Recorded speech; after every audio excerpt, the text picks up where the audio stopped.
நானும் கர்த்தாவே உம்மை நம்பியுள்ளேன், நீரே என் தேவன். அநேக நாள் சென்று 3ஆம் வருஷமாகையில் கர்த்தருடைய வார்த்தை எலியாவுக்கு உண்டாகி, நீ போய் ஆகாவுக்கு உன்னை கர்த்தருடைய வார்த்தை எலியாவுக்கு உண்டாகி, நான் தேசத்தின் மேல் மழையை கட்டளையிடுவேன். அப்போ இந்த சத்தம் எலியா காதுல எப்படி கேக்குது? சத்தமா சொல்லுங்க. ஏன்னா கர்த்தர் சொல்லிட்டார் வார்த்தை. கர்த்தர் நம்மோடு பேசுகிற வார்த்தை நம்ம காதுல எப்படி கேக்குதுன்னு பார்க்கணும். ஆண்டவர் சொல்றார், நான் உனக்கு ஜெயத்தை தருவேன். அந்த சத்தம் நம்ம காதுல எப்படி கேட்கணும் தெரியுமா? இந்த ஜெயிக்கும் போது ஒரு சத்தம் உண்டாகும் தெரியுமா? அது அப்படி கேட்கணும். இதான் விசுவாசம். இவன் என்ன சொல்ற பாத்தீங்களா? எலியா, பெருமழையின் சத்தம் என் காது, பெருமழையின் சத்தம் இரைச்சல். கர்த்தர் என்ன சொல்ற? மழையை கர்த்தர் சொல்ல ஆகும். அப்ப எலியா காதுல அது எப்படி ஒலிக்கு தெரியுமா? அப்படி பெருமழை பெஞ்சா எப்படி சவுண்ட் வரும், அப்படி ஒலிக்குது. எலியாட்ட சொல்ற, நீ போய் போஜனம் பண்ணும், பெருமழையின் இரைச்சல் கேட்கப்படுகிறது. ஆனா உண்மையில இன்னும் ஒன்றும் கேட்கல. மேகமே எழும்பல. மேகம் எழும்புறது ஒரு சின்ன சைன். ஒரு கையளவு மேகம் எழும்புறதுக்கு எத்தனெல்லாம் ஜோம் பண்ண வேண்டி இருக்கு. நம்ம அற்புதம் செய்யும் அற்புதம் செய்யும் அற்புதம் செய்யும் ஜோம் பண்ணி கடைசியில் எங்க வருவோம் தெரியுமா? ஒரு அடையாளத்தை ஆவது காட்டுவரை. ஜனவரி மாசம் நம்ம ஜெபம் எப்படி இருக்கோம்னா, ஏதாவது ஒரு அற்புதம், ஏதாவது ஒரு அற்புதம். 7 முடிஞ்சு இன்னும் 5 தான் இருக்கு. அட்லீஸ்ட் இந்த வருஷத்துல செய்வேங்கிறதுக்கான ஒரு அடையாளத்தையாவது. எலியா மலை மேல ஏறும்போது என்ன சொல்லிட்டு போறார் அப்படின்னா, பெருமழையின் இரைச்சல் கேட்கப்படுகிறது. அவர் நினைச்சிருப்பாரு, அப்படி சொன்னதும் மழை பொத்து அக்கினி பொத்துன்னு விழுந்தது போல மழையும் விழு. நேர போய் அப்படி சாஷ்டாங்கமாய் விழுந்து முழங்காலில் தலைப்படுக இப்படி பார்த்துட்டே போய் பாரு, ஒன்றும் கேட்க மாட்டேங்குது. என் காதில் மட்டும்தான் சில நேரத்தில் நமக்கு மட்டும் மழை பெய்யறது மாதிரி இருக்கும். ஏதாவது ஃபேன் ஓடிட்டு இருக்கும், சர்ன்னு வரும். என்ன மழை பெய்யுதா? இல்லை இல்லை இல்லை, நமக்கு மட்டும், எலியாவுக்கு மட்டும் கேட்டுட்டு இருக்கு. வாக்கு தத்துவம் நிறைவேறது வரைக்கும் உங்களுக்கு மட்டும்தான் அது கேட்கும்.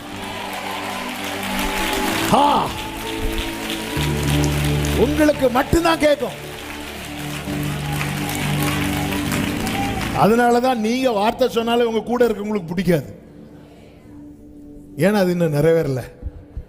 தன் ஊழியக்காரனை நோக்கி, நீ போய் சமுத்திரமுகமாய் பார் என்றான்.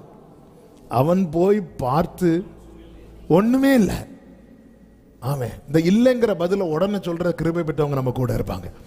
சரி, இவ்வளவு முழங்கால் பட குனிஞ்சு ஜெபம் பண்றாரு, சரி அவருக்கு ஆறுதலுக்காவது ஏதோ வர்றது மாதிரி இருக்கு, அப்படி சொன்னாலாவது கொஞ்சம் நடக்கும் போல இருக்கு. இல்ல அதெல்லாம் ஒண்ணும் கிடையாது. கஷ்டப்பட்டு நம்ம ஜெபம் பண்ணிட்டு ஏதாவது வாய்ப்பு இருக்கா? ஒரு வாய்ப்பும் கிடையாது. இருக்கிற வாசலும் இப்படி சொல்றதுக்கு கூட இருக்கிறவங்க தான், வேற யாரும் கிடையாது. நம்ம வீட்டில் நம்மளை சுற்றி எவ்வளோ கிருபை பெற்றவங்க இருக்காங்கன்னு நீங்கள் வீட்டில் போய் பாருங்க, ஒவ்வொருத்தரையா பாருங்க.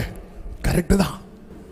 அவன் இப்படி அவன் 7ஆம் தரமும் இன்னும் 7 தரம் 7ஆம் தரம் அவன் போய் ஏதோ சமுத்திரத்திலிருந்து ஒரு மனுஷனுடைய உள்ளங்கை அத்தனை சிறிய மேகம் எழும்புகிறது. ஒரு சின்ன மேகம் எழும்புறதுக்கு எலியாவை ஜெபம் பண்ணணும். நல்ல கவனமா கேளுங்க.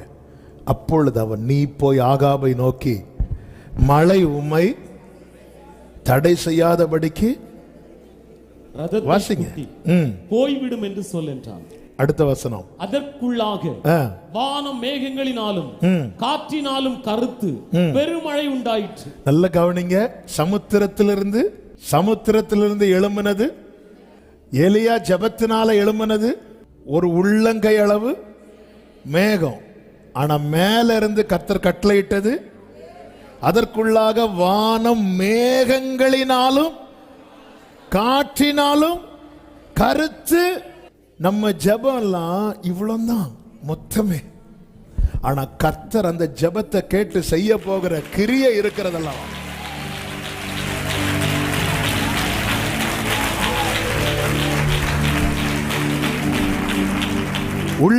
உள்ளங்கைன்னு இதானே? இல்ல பாருங்க, மொத்தம் ஜெபம் இவ்வளவுதான். ஹல்லேலூயா. இதை கேட்டு அவர் என்னங்க செய்வார்? இந்த இதுக்குள்ள என்ன வைக்க முடியும்? ஒரு கல் தோசை கூட வைக்க முடியாது. மொத்தமே நம்ம ஜெபம் 7 தடவை சாஷ்டாங்கமாய். அது என்ன சொல்லிட்டு மேல போறார் தெரியுமா? பெருமழை. நம்ம கேட்ட வார்த்தைக்கும் நாம பண்ற ஜெபத்தை வச்சு பார்த்தா என்னப்பா கேக்குது உனக்கு? பெருமழை. ஆண்டவரே, என்னால் ஒன்றும் கூடாது என்னை நான் தந்து Glory Shalamamare Kamamaro. இப்பதான் அந்த பெருமழையே உண்டாகுது. பெருமழையே இப்பதான் உண்டாகுது. பைபிள் சொல்லுகிறது, ஆகாப் ரதத்தில் ஏறி இஸ்ரேலுக்கு போறதுக்கு முன்னாடியே அதற்குள்ளாக வானம் மேகங்களினாலும் காற்றுகளினாலும் கருத்து பெருமழை உண்டாயிற்று. 44 சொல்லப்பட்டிருக்க ஒரு சிறிய மேகம் எழும்புகிறது. அது எழும்ப ஆரம்பிக்குது. அப்ப இதுவரை எழும்ப விடாத அளவுக்கு ஒரு தடை. ஆனா என்னுடைய பிரேயருடைய ரிசல்ட் என்ன தெரியுமா? இது எழும்பும், எழும்பும். என் ஜெபம் தூபம் போல எழும்பும். அது எழும்ப ஆரம்பிச்சுட்டுனா 6 தடவை பார்த்துட்டு எலியா மட்டும். அதனால கம்பேர் பண்ணக்கூடாது. நான் அதுக்கு ஜெபம் பண்ண உடனே கிடைச்சிட்டு இதுக்கு கிடைக்கல, அதனால நான் ஜெபத்தை விட்டோம். எங்க ரேமா இருக்குல்ல, ஆண்டவர் என்ன சொல்லி அனுப்புவார்? நீ உன்னை ஆகாபுக்கு காண்பி, நான் தேசத்தில் மழையை கட்டளையிடுவேன். அதனால அந்த வேர்டு வந்து அவருக்கு ஒலிச்சுட்டே இருக்கு. அதனால காது எப்படி கேக்குதுன்னா பெருமழை இறைச்சல். போன் பண்றாங்க வெளியூர் வெளிநாட்டில இருந்து நமக்கு வேண்டியவங்க, நாங்க நாளைக்கு காலையில் வந்துருவோம் சொல்றாங்க. நமக்கு அடுத்த நாள் காலையில் எந்த வண்டி போனாலும் நம்ம காதல் எப்படி தான் கேட்கும் தெரியுமா? அவங்க வந்துட்டாங்க. எலியா காதல் அப்படிதான் கேட்குது. ஆகாவே எல்லாம் ரெடி ஆகிக்கோங்க, பெருமழை இரைச்சல் கேட்கிறது அப்படிங்கிறார். இன்னும் மழையே உண்டாகல, இன்னும் ஒன்னும் உண்டாகல, ஆனா கேட்குது. போய் அதே மாதிரி என்னை கேளும். அதான் முதல் விசை இப்படி ஜெபம் பண்ண ஆரம்பிக்கும் போதே அவன்கிட்ட போய் நீ போய் பாரு அப்படிங்கிறார். முதல் விசை. ஓகே, கவனிங்க. முதல் விசை பாரும். அவன் சொல்ற ஒண்ணுமே இல்லை. நம்முடைய ஜெபத்துக்கு பதில் உடனே கிடைத்ததும் நம்மை சூழ்ந்திருக்கிறவர்கள் அறிவார்கள், நம்ம ஜெபத்துக்கு பதில் கிடைக்காததும் அறிவார்கள். ஆனா உங்க காதுல அந்த பெருமழை கேக்குதா? எது பெருமழை? வார்த்தை. அது மட்டும் ஸ்டாப் ஆயிட்டுனா உங்களால ஜெபம் பண்ண முடியாது. எலியா கிட்ட திரும்ப வந்து சொல்லல, நான் மழையை தருவேன். ஆனா நமக்கு ஸ்டாப் ஆயிரும்னு தெரிஞ்சு கர்த்தர் திரும்ப சொல்லிட்டு இருக்கிறார்ல. திரும்ப பைபிள் திறந்தா அதான் வருது, யூடியூப் ஆன் பண்ணா அதான் வருது, சர்ச்சுக்கு வந்து உக்காந்தா அதுதான் வருது, படுத்து சொப்பனத்திலையும் அதுதான் வருது. நான் என்ன ஆண்டவரே பண்ண?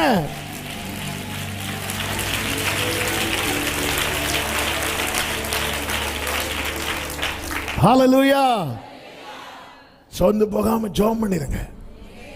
சில பிரேயர் ஃபைல் எல்லாம் இன்னைக்கு தட்டி எடுக்க போறீங்க. ஆண்டவர் நான் விட்டாலும் நீங்க விட மாட்டேங்கிறீங்க. கூட இருக்கிறவன் சொல்றான் ஒன்றுமில்லை என்ன. உங்க ஜெபத்தையும் பார்க்கறான், வெளிய சூழ்நிலையும் பார்க்கறான். அவன் தான் சொல்றான் ஒண்ணுமே கிடையாது. சொன்ன திருப்பியும் இவரு சாஸ்திராங்கமா விழுது. எப்படி இருக்கும் அந்த வேலைக்காரனுக்கு? இந்த வயசு காலத்தில் இந்த மனுஷனுக்கு இது தேவையா? ஒழுங்கா சாரிபாத் வீட்டில் அப்பவும் சாப்பிட்டு எடுத்து இருக்க வேண்டியது தானே, இது தேவையா? எல்லாம் சொல்லுவாங்க. உங்க ஜெப லைஃபை பார்த்து நிறைய பேர் இல்லைன்னு சொல்லிட்டு இருக்கிறாங்க. அவங்க வந்து சொல்ல போறாங்க, ஒரு சின்ன சேஞ்ச் தெரியுது, சமுத்திரத்திலிருந்து ஒரு உள்ளங்கை அளவு.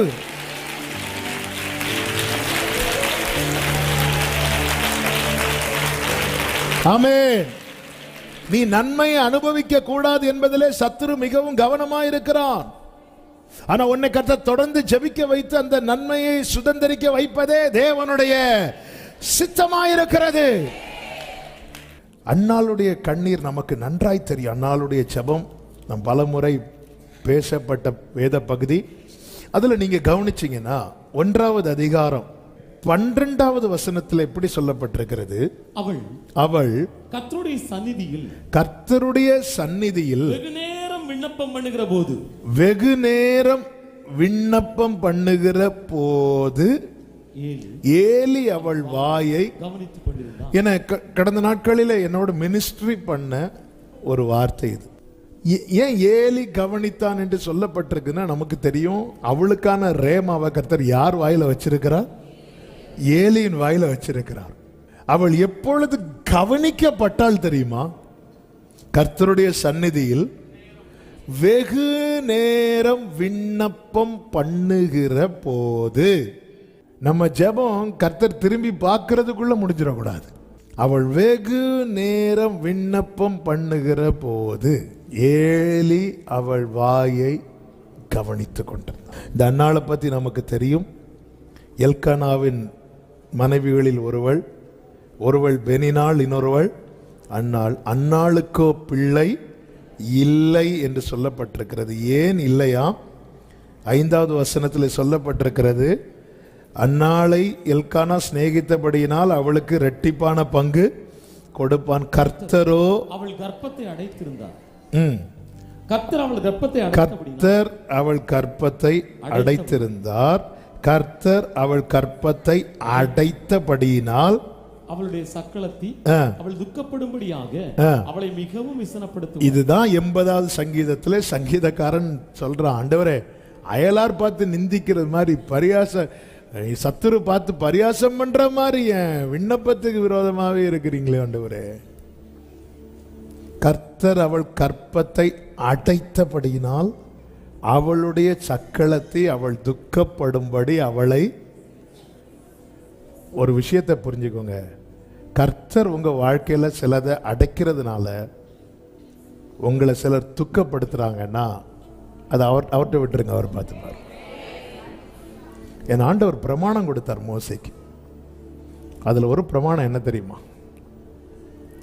நீ தீ வைக்கும்போது அந்த தீயினால யாருக்காவது டேமேஜ் ஆச்சுன்னா, ஒருவன் தீ கொளுத்தும் போது அந்த தீ கொளுத்துறதுனால பக்கத்தில் யாருக்காவது டேமேஜ் ஆச்சுன்னா அதனுடைய முழு உத்தரவாதம் யார் தான் எடுக்கணும் தெரியுமா? தீயை கொளுத்துறவன் தான் எடுக்கணும். நான் எங்கள் வீட்டில் தீ வைக்கிறேன், அந்த தீ பறந்து போய் காற்றுல பறந்து போய் பக்கத்து வீட்டில் இருக்கிற வைக்கோல் மேலே பட்டு அந்த வைக்கோல்லாம் எரியுதுன்னு வைங்களேன், அந்த உத்தரவாதத்தை யார் எடுக்கணும் தெரியுமா? நான் தான் எடுக்கணும். இது கர்த்தர் கொடுத்த பிரமாணம். என் வாழ்க்கையில் கர்த்தர் ஒன்று அடைச்சிருக்கிறாருன்னா அதனால 4 பேர் என்ன பார்த்து பரியாசம் பண்ணுவாங்கன்னா அவர் பார்த்துப்பார். உங்கள் வாழ்க்கையில் சில காரியத்தை கர்த்தர் ஸ்டாப் பண்ணி வச்சிருக்கிறார். அது நிமித்தம் நீங்க துன்பப்படுத்தப்படுறீங்க. உங்களை துன்பப்படுத்துறவங்களை அவர் நோட் பண்ணி வச்சிருவார். இந்த பெனினாளுக்கு கிடைத்த பெரிய பனிஷ்மெண்ட் என்ன தெரியுமாங்க? இந்த பெனினாளுக்கு கிடைத்த பெரிய பனிஷ்மெண்ட் என்ன தெரியுமா? பெனினாளுக்கு எத்தனையோ பிள்ளைங்க இருந்தாங்க, ஆனால் அன்னாளுக்கு ஒரு பிள்ளை வரது வர கர்த்தர் வெயிட் பண்ணிட்டு இருக்கிறார் அவன்கிட்ட பேசுறதுக்கு. நமக்கு கொடுக்கப்பட்ட நன்மை என்பது இன்னொருத்தங்களை அற்பமாய் பார்ப்பதற்கு அல்ல. நமக்கு கொடுக்கப்பட்ட நன்மை என்பது கர்த்தருக்கு மகிமை உண்டாகும். எனக்கு கொடுக்கப்பட்ட நன்மை நிமித்தம் நான் இன்னொருவரை அற்பமாய் பார்ப்பேன் என்றால் கர்த்தர் தம்முடைய பார்வையிலிருந்து என்னை தள்ளிட்டார்னு அர்த்தம். இந்த பெனினாளுக்கு எவ்வளவு பிள்ளைங்க இருந்தாங்க? ஒரு பிள்ளைய கர்த்தர் தெரிந்தெடுத்தாரா? இல்லை. நமக்கு இருக்கு, இன்னொருத்தங்களுக்கு இல்லை. நம்ம எப்படி பார்க்கிறோங்கிறத கர்த்தர் இருந்து பார்த்துட்டு இருக்கிறார். எனக்கு உங்ககிட்ட இருக்கிற ஆண்டவர் அடைத்தார். ஏன் அடைத்தார்? ஏன் அடைத்தார்? நீங்க கீழே படிக்கும்போது தெரியும். நல்லா புரிஞ்சுக்கோங்க, அவ மேல அழைப்பு இருக்கு, பெனினாள் மேல அழைப்பு இல்லை. அதனால அவளுக்கு எல்லாம், பெனினாளுக்கு எல்லாம் அந்தந்த டைம்ல நடக்குது. ஆனா இவளுக்கு அப்படி இல்லை. அழைக்கப்பட்டவங்களுக்கு எது எப்போ நடக்கணும்னு அவர் தீர்மானிப்பார். பெனினாளுக்கு பிள்ளை பிறக்கிறதுக்கு தடை இல்லை, ஆனா சாமுவேல் வருவதற்கு பெரிய தடை. ஏன்னா சாமுவேல், அன்னாளே உனக்கான வார்த்தை ஏலின் வாயில இருக்கு, அந்த ஏலிக்கான வார்த்தை உனக்கு வரப்போகிற சாமுவேல் வாயில நான் வைக்க போறேன்.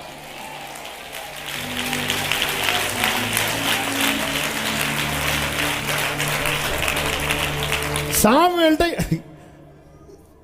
அன்னாளுக்கான ரேமா யார் வாயில இருக்கு? அந்த ஏலிக்கும் ஏலி குடும்பத்துக்கான வார்த்தை நீ யார் வாயில கர்த்தர் வைக்க போறார்? ஹalleluya. ஏன் டிலே ஆகுது? சாதாரணதா தராரு அவரு, தரது வெயிட்டா தர போறாரு.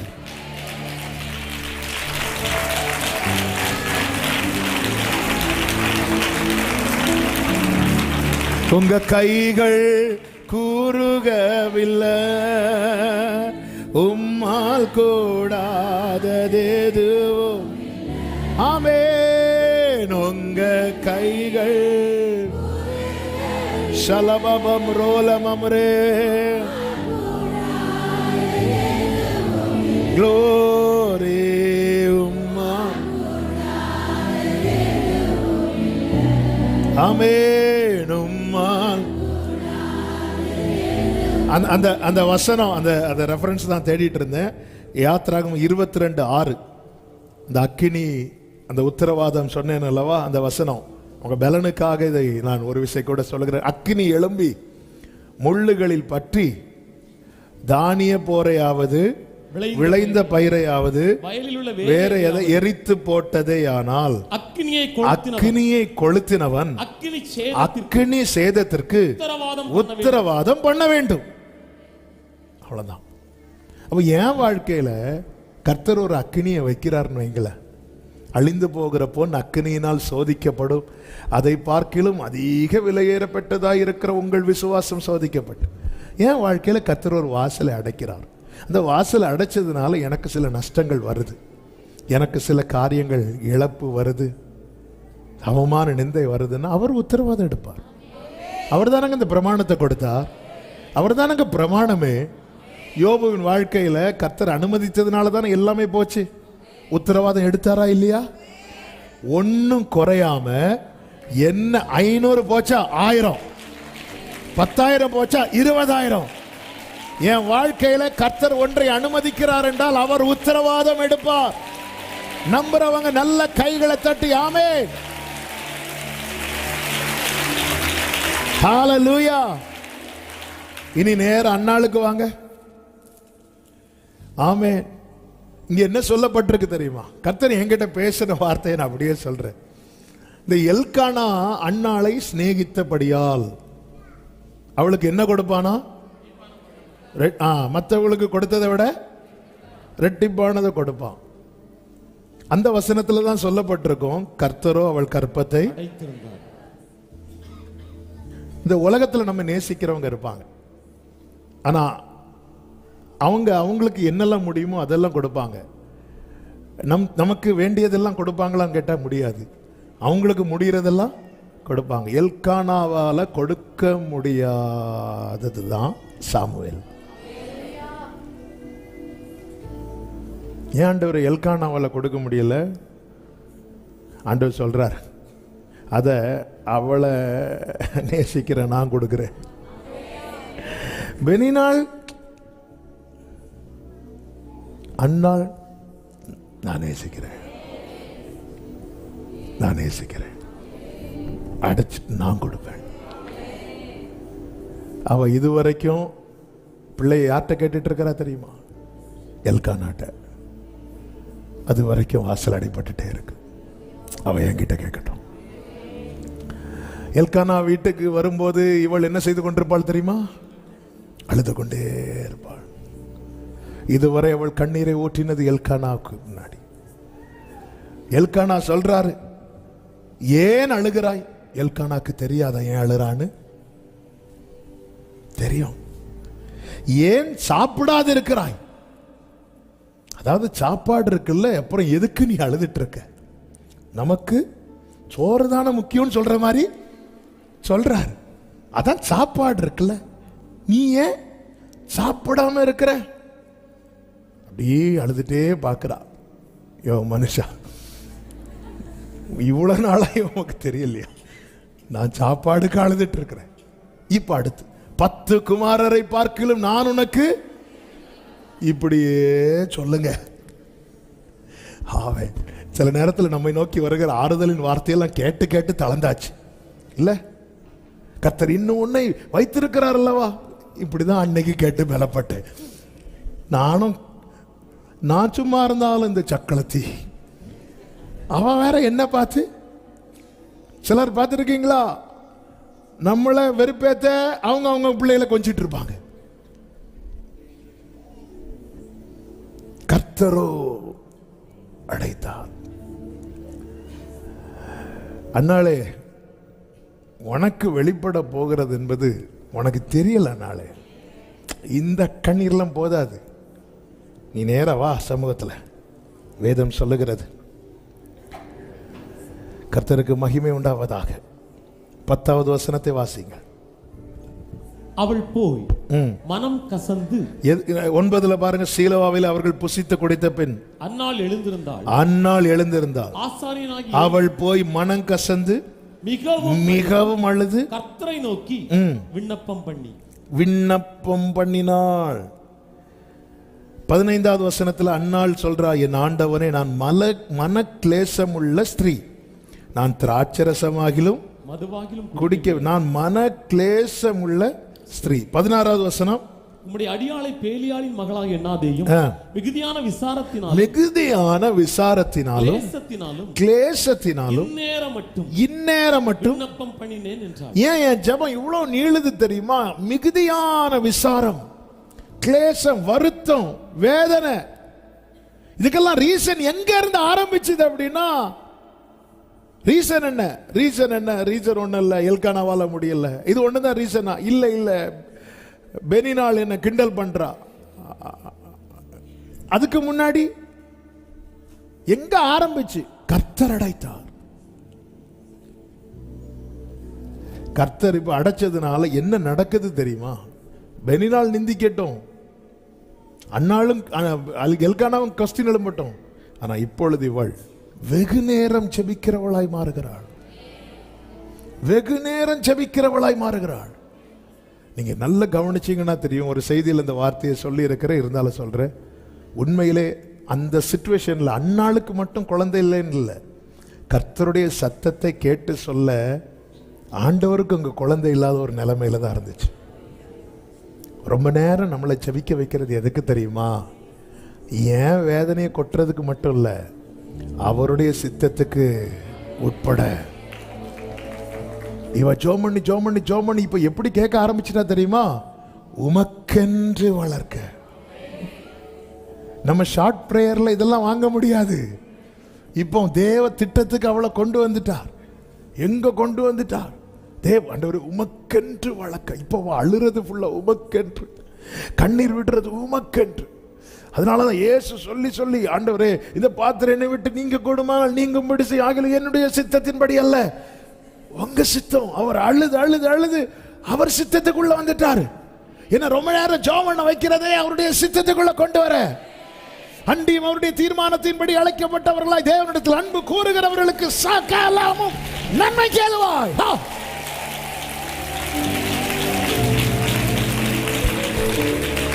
என் காரியம் வாய்க்கப்பட நான் ரொம்ப நேரம் ஜெபம் பண்ணணும்னு அவசியம் இல்லை.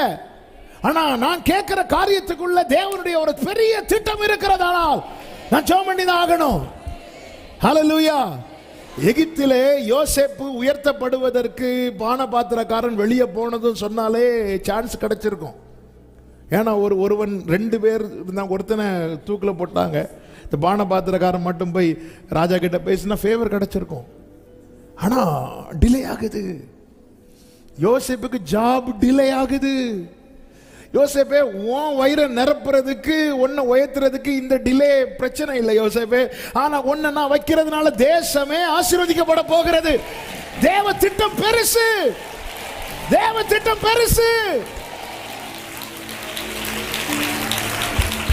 நம்ம ஜாப் எதுக்குங்க தேடுறோம்? ஆண்டவரே, சில சொல்லுவாங்க தெரியுமா, இந்த 10th mark full first mark வாங்கி 12th ஃபர்ஸ்ட் மார்க் வாங்கினதும் பேட்டி கேட்பாங்க, என்ன ஆக போறீங்க? நான் இதாகி மக்களுக்கு சேவை செய்ய போறேன். அப்படி சேவை செஞ்சு ஒருத்தரையும் பேட்டி மட்டும், ஏன்னா யாரை சொல்லி கொடுத்துருப்பாங்க, கேட்ட என்ன சொல்லணும்? முதலாவது பெற்றோருக்கு நன்றி, 2வது டீச்சர் பார்ப்பாங்க, சொல்லிருமா தயவு செய்து எல்லாருக்கும் நன்றி, நான் இதாகி நான் வந்து சேவை செய்ய போறேன், அது செய்ய, எல்லாம் சொல்றதெல்லாம் எல்லாரும் சொல்லுவோம். ஆனால் படித்து முடியும் போது எப்படியாவது ஏதாவது ஒரு ஜாபு கிடைக்காதா, ஸ்டடியிலோன்னு அடைக்க வேண்டி இருக்கு. நம்ம இதே யோசேப்பே ஜோமண்ணி காத்திருந்து போர்த்திபார்னு வீட்டு அந்த வேலை கூட வேண்டாம் தூக்கி போட்டுட்டு வந்து கடைசியில் ஒரு கட்டம் வந்தோன்னே பானை பாத்திரக்காரன்ட்ட போய் பயோடேட்டா கொடுக்குறாரு, ரெசியூமை கொடுத்து, நீ வாழ்ந்திருக்கும் போது உனக்கு வேலை கிடைக்கும் போது ஏதாவது சொல்லி எடுத்து ஆமேன். அவனோ மறந்தான். யோசேப்பே மறக்க வைப்பார். ஒன்ன நான் உயர்த்துறது உன் வயிறை நிரப்புறதுக்கு இல்லை.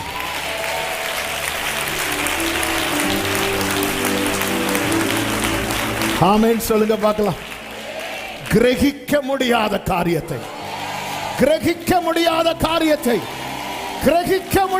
காரியத்தை கர்த்தர் வாழ்க்கையில செய்ய வைக்கவே. ஆமென் சொல்லுங்க பார்க்கலாம். இப்ப அன்னாள் ஜெபம் பண்ணி அன்னாளுக்கு கர்த்தர் வந்து சாமுவேலை கொடுக்கிறார். சாமுவேலை வாங்கிட்டு அன்னாள் ஒரு பாட்டு பாடுவார். அந்த பாட்டில் அன்னாள் சொல்ற வார்த்தை தான் வந்து அதான் அந்த நிறைவு. சொல்ற பாருங்க, 2வது அதிகாரம் 5வது வசனத்துல, திருப்தியா இருந்தவர்கள் அப்பத்துக்காக கூலி வேலை செய்கிறார்கள், பசியா இருந்தவர்களோ இனி பசியா இரார்கள், மலடியா இருந்தவள் 7 என்ன அவ பெற்றது. நீங்க குடும்பத்துல பிரச்சனை உண்டாக்கிறப்ப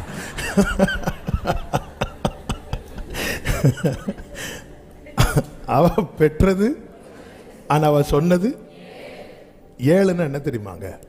அந்த அந்த நிறைவு. பெனினாளுக்கு நிறைவு வரல. அதனால இன்னொருத்தைய பார்த்து ஒருத்தங்க இன்னொருத்தங்களை அற்பமா பார்க்கறது, இதை கிண்டல் பண்றது, பரியாசம் பண்றதுக்கு ரீசன் என்ன தெரியுமா? அவங்களுக்கு எவ்வளவு இருந்தாலும் என்ன இல்லை. அதான் திருப்தியா இருந்தவர்கள் அப்பத்துக்காக கூலி வேலை செய்யறாங்க. இந்த எல்கானா அன்னாளுக்கு அவளுக்கு கொடுத்ததை விட எக்ஸ்ட்ரா ஒரு லெக் பீஸ் வச்சு கொடுத்துட்டாரு. அவ இங்க ஒரு பிள்ளை, இங்க ஒரு பிள்ளை, காலில் ஒரு பிள்ளை, கையில ஒரு பிள்ளை, 10 பிள்ளைகளை பார்க்கிலும் எல்லாம் வச்சு, ஆனாலும் திருப்தி இல்லை. அந்த லெக் பீஸ் அவளுக்கு வச்சா பாரு, திருப்தி இல்லை. எவ்வளோ கொடுத்தாலும் திருப்தி இல்லை. ஆனா உன்னை ரொம்ப வெயிட் பண்ண வச்சுட்டு ஒன்னு தருவாரு பாரு.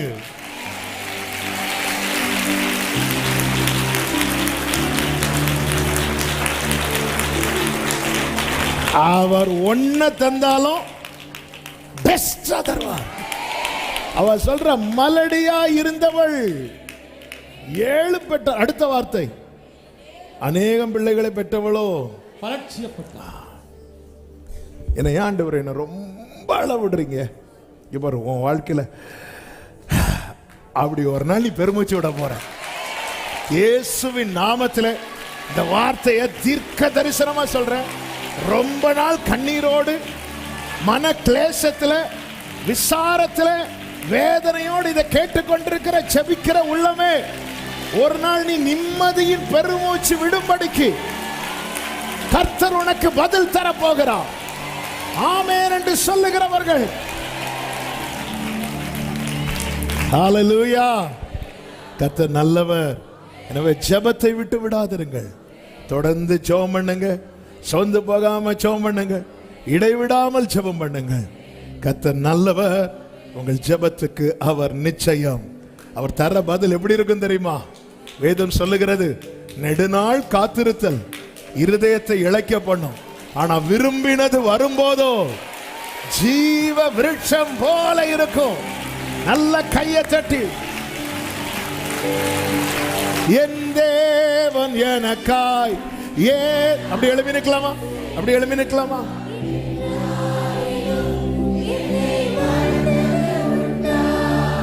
என் தேவன் எனக்காய் என்றாகிலோ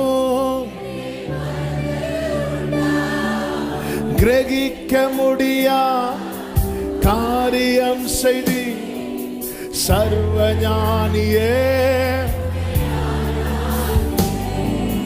கிரகிக்க முடியா சர்வஞானியே, என் இயலாய்மையில் நீர் செயல்படுவீர். உம் கரம் என்னை விலகாதிருக்கும். என் இயலாய்மையில் ஆமென். உம் கரம் என்னை ஓ மலைகளை பெயர்ப்பீரென்றார். என் தடைகள் உமக்கு எம்மாத்திரம். மரித்தோரை எழ செய்வீரென்றார். என் நோய்கள் உமக்கு கிரகிக்க முடியா காரியம் செய்வீர். சர்வஞானியே, கிரகிக்க முடியா சர்வஞானியே, வெறும் கோலும் கையும் இரு பரிவாரமாகும். உம்மாலன்றி யாரால் கொடும். வெறும் கோலும் கையும் இரு பரிவாரமாகும்.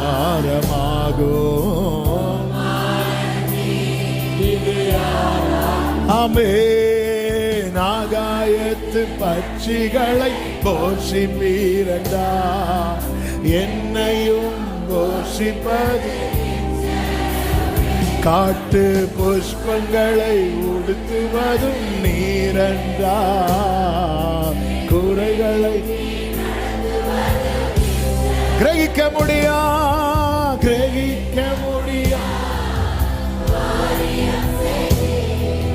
சர்வஞானியே,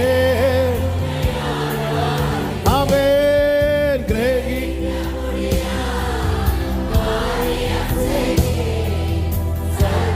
இப்ப ரெண்டு கைகளை உயர்த்தி சொல்லுங்க.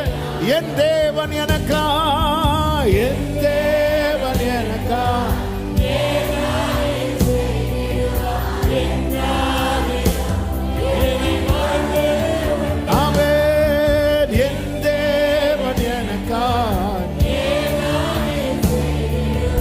என்றாகிலோ கிரகிக்க முடியா காரியம் செய்வீர்.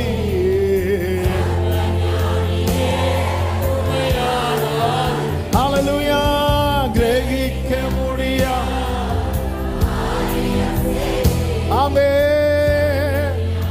அப்படியே கைகளை அசைத்து ஹல்லேலூயா பாடுவோம். ஆமென்.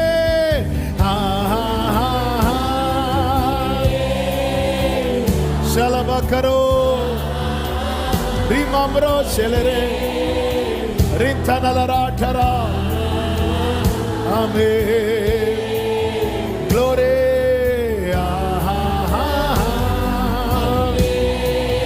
Hallelujah.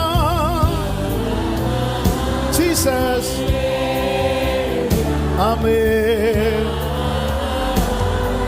Hallelujah.